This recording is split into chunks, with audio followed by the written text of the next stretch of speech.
Bismillahirrahmanirrahim. Assalamualaikum warahmatullahi wabarakatuh. Semangat pagi, salam sehat buat kita semua. Pada kesempatan kali ini kami menyampaikan salam hormat kepada Bapak Kepala Balai Pelatihan Kesehatan Cikarang, seluruh pejabat struktural, pejabat fungsional, dan seluruh staf di Balai Pelatihan Kesehatan Cikarang. Kampanye anti korupsi yang menjadi tugas kami untuk menyampaikan ini secara berkala akan kami sampaikan pada kesempatan hari ini untuk memastikan bahwa seluruh kegiatan sesuai dengan hal-hal terkait dengan upaya pemberantasan korupsi. Izinkan saya Dina Widya Iswara Ahli Muda, Koordinator Tim Pokja 5 di Balai Pelatihan Kesehatan Cikarang, menyampaikan beberapa hal terkait dengan upaya kita menjadikan Balai Pelatihan Kesehatan Cikarang sebagai wilayah bebas dari korupsi. Pokja 5 adalah salah satu bagian dari seluruh Pokja yang ada 6 di upaya menuju Bapelkes Cikarang bebas dari korupsi, di mana penguatan pengawasan ini melibatkan kita semua untuk menjadi bagian dari upaya pemberantasan korupsi di institusi kita. Baik, kami bekerja berdasarkan dengan surat keputusan Kepala Balai Pelatihan Kesehatan Cikarang pada tahun 2020, di mana terdiri dari beberapa teman-teman sekalian yang terlibat di Pokja 5, dengan tugas kami adalah meningkatkan kepatuhan terhadap pengelolaan keuangan, meningkatnya efektivitas pengelolaan anggaran, dan menuju opini BPK yang terbaik. Senyum, salam, dan upaya terbaik kami sampaikan kepada Bapak Ibu sekalian bahwa di Pokja 5 meliputi upaya pengendalian gratifikasi, benturan kepentingan, pengaduan masyarakat, whistleblowing system, dan SPIP. Upaya pengendalian gratifikasi kita semua sudah sama-sama tahu, di balai juga sudah dilaksanakan. Kemudian sistem pengendalian internal pemerintahan kita belajar bersama untuk mengendalikan seluruh resiko dari seluruh pekerjaan. Whistleblowing system kami mendorong diri saya sendiri dan teman-teman untuk terlibat, dan pengaduan masyarakat serta penanganan benturan kepentingan. Untuk menuju kepada seluruh hal tersebut, maka mari kita kenali 7 bentuk pidana korupsi yang harus menjadi perhatian untuk kita semua untuk kemudian terlibat dalam upaya pengendalian korupsi di institusi kita Balai Pelatihan Kesehatan Cikarang. Yang pertama adalah merugikan keuangan negara, di mana kita memperkaya diri sendiri, kita memperkaya orang lain atau korporasi dengan menyalahgunakan kewenangan atau sarana yang ada di kantor. Kemudian suap menyuap. Pada suap menyuap ini terjadi perjanjian atau menjanjikan sesuatu kepada PNS karena kewenangan yang bersangkutan yang berhubungan dengan jabatannya, sehingga terjadi upaya suap menyuap tersebut. Terkait dengan penyalahgunaan jabatan, ini juga termasuk salah satu dari tindak pidana korupsi, di mana pejabat atau PNS sengaja merusak atau menghilangkan dengan sengaja, baik itu berupa barang, akte, surat, atau dokumen yang diperlukan untuk pertanggungjawaban pelaksanaan kegiatan di institusi. Ada juga tindak pidana korupsi terkait dengan pemerasan, di mana terdapat upaya menguntungkan diri sendiri, menguntungkan orang lain secara melawan hukum atau dengan kekuasaannya memaksa seseorang memberikan sesuatu, membayar atau menerima pembayaran dengan potongan untuk dirinya sendiri. Ada juga terkait dengan tindak pidana korupsi, yaitu kecurangan. Perbuatan curang ini membahayakan keamanan atau keselamatan orang lain atau keselamatan negara.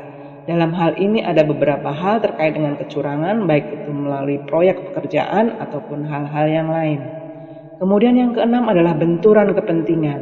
Benturan kepentingan dapat terjadi dalam proses pengadaan barang dan jasa, di mana PNS turut dalam proses pemborongan, pengadaan, atau persewaan yang pada saat dilakukan yang bersangkutan ditugaskan untuk mengurus atau mengawasi.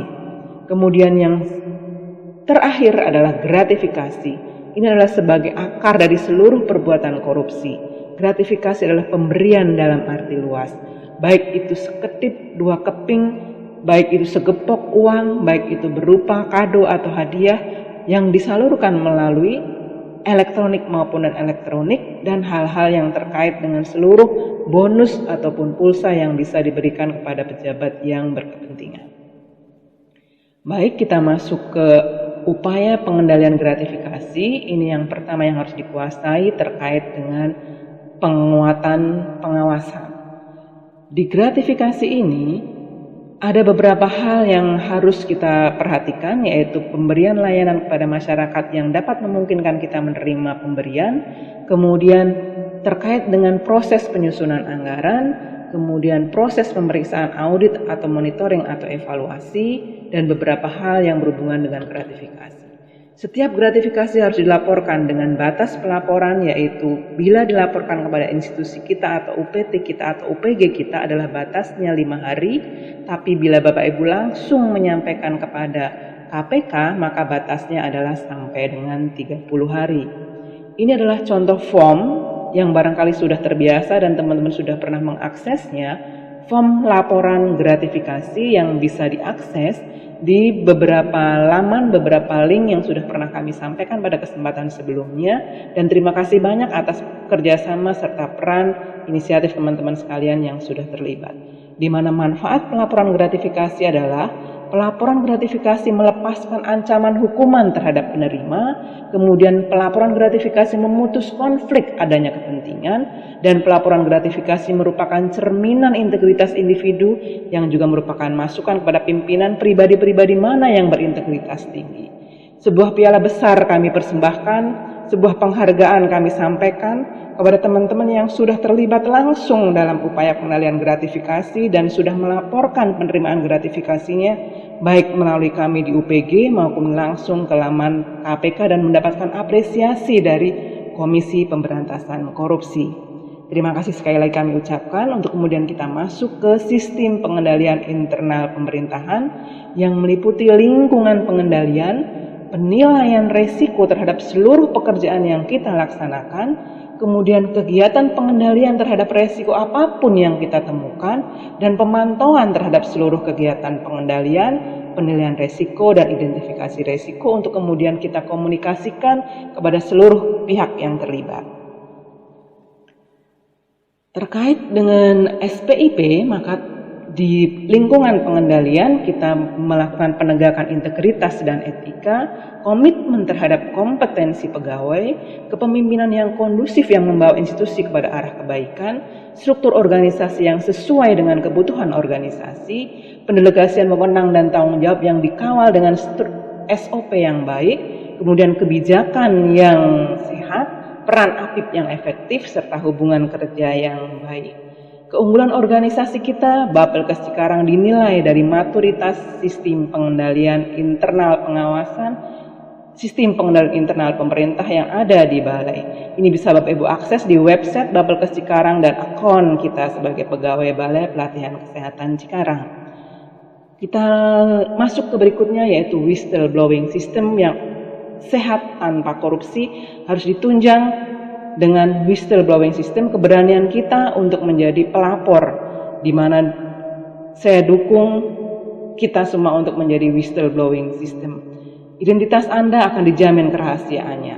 Apa yang Anda temukan terkait dengan tindak pidana korupsi, siapa yang melakukan, kapan dilakukan, di mana kejadiannya, dan bagaimana perbuatan itu dilakukan, ini yang harus kita laporkan ketika kita berperan sebagai whistleblowing system.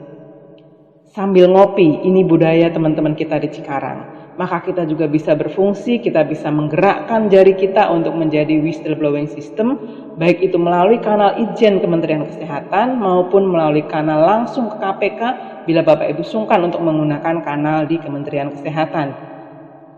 Kemudian kita masuk ke pengaduan masyarakat. Pengaduan masyarakat bertujuan untuk meningkatkan kepuasan pelanggan, baik itu pelanggan internal kita semua seluruh staf maupun pelanggan eksternal seluruh masyarakat pengguna layanan Bapelkes Cikarang dan seluruh masyarakat di lingkungan Balai Pelatihan Kesehatan Cikarang. Ada beberapa kanal yang bisa dimanfaatkan oleh kita masyarakat untuk menyalurkan pengaduan, baik itu melalui telepon, website, kotak saran yang kami sediakan di beberapa tempat, media WhatsApp, sudut curhat yang kami letakkan di setiap kelas untuk kemudian kita selesaikan dengan alur penanganan pengaduan masyarakat di Balai Pelatihan Kesehatan Cikarang. Selanjutnya Bapak Ibu yang kami hormati, penanganan benturan kepentingan. Penanganan benturan kepentingan ini penting untuk segera kita selesaikan karena ini terkait dengan sekali lagi maturitas SPIP di Balai Pelatihan Kesehatan Cikarang. Benturan kepentingan adalah situasi di mana penyelenggara negara memiliki atau patut diduga memiliki kepentingan pribadi terhadap setiap penggunaan wewenang sehingga dapat mempengaruhi kualitas keputusan dan atau tindakan yang kemudian menjadi keputusan.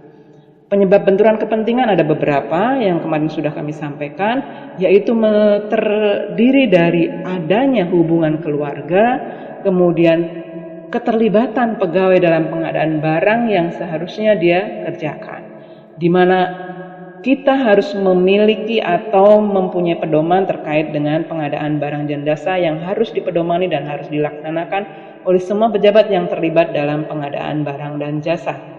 Selanjutnya Bapak Ibu sekalian, izinkan saya menyampaikan sosialisasi terkait dengan standar operasional prosedur yang berhubungan dengan bagaimana kita melaksanakan hal-hal unsur-unsur yang ada dalam penguatan pengawasan.